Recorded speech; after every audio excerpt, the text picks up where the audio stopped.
E bora ver o que é isso que chegou para mim.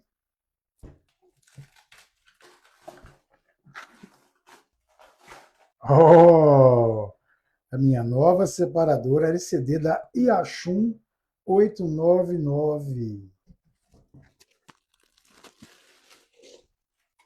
Bora fazer o teste?